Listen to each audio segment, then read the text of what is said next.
What is going on, guys? It's Wednesday, and that means it's paintball question time.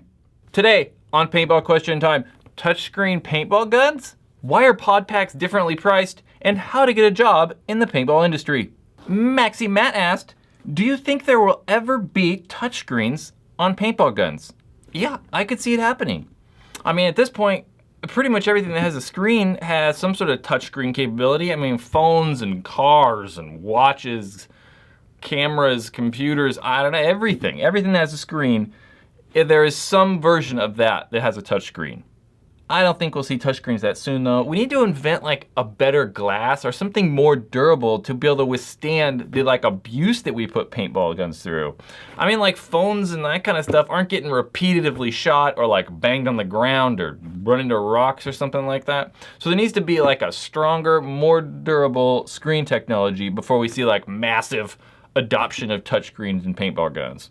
What I think we probably could do pretty soon though, is say like we have the Die M2 that has that huge screen on the side. Maybe if we like added a touch screen to the back of the trigger frame and made that like touch sensitive to like scroll through settings or adjust settings easier rather than having the joystick, that would be kind of cool. I think that'd be kind of clever and maybe kind of neat, maybe a little gimmicky, but hey, gimmicks sell.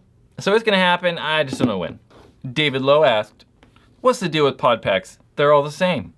For example, if I see a Tippmann pod pack next to a Die pod pack, I don't see the difference. Is it worth paying the premium for a high-end pod pack, or is it just a gimmick? For the most part, yeah, they're all the same thing. They all just hold pods. There's not one that's gonna do anything crazy. It's not gonna like eject them automatically or do anything nuts. It's just gonna hold pods. So whether it's that $10 Tippmann basic 2-pack or like a $130 carbon pack, they all do the same thing, hold pods.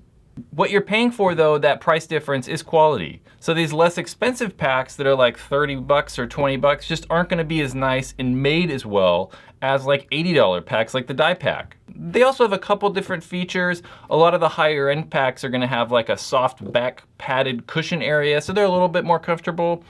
Or for example, like this Tippmann pack, the Tippmann Pro harness, they have like a hard plastic sleeve built into the pod holder. It just makes it a little easier to put pods in. The Tippmann packs aren't the only one that have that hard sleeve in there though. A lot of the higher end better packs have that too.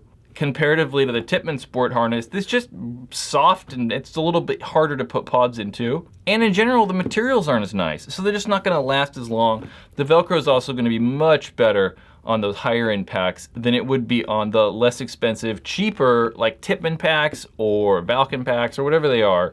The less expensive ones just aren't made as well. Ultimately, it comes down to how long something's gonna last. I think that you're paying that extra money to have something that's more durable and gonna hold up to abuse a little bit more. And I can say that like, I don't know, an average pack probably lasts me like 2 to 3 years. For certain, if I got one of those like Tippmann Sport harnesses, it would not last nearly as long as like a good Empire one or a Bunker Kings one or whatever it is. They're just gonna last much, much longer.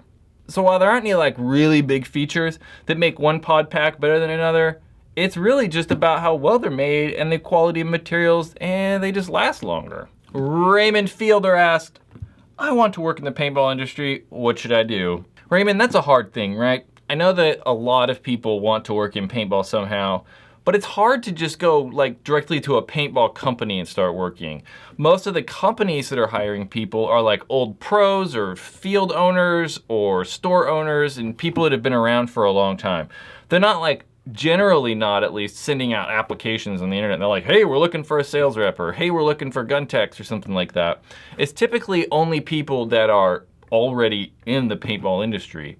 So the easiest way to get in the industry is probably gonna be like getting a job at the local paintball field or local store, learning some stuff, getting to know people that work in the industry, making connections, and then you can find out when there's job openings.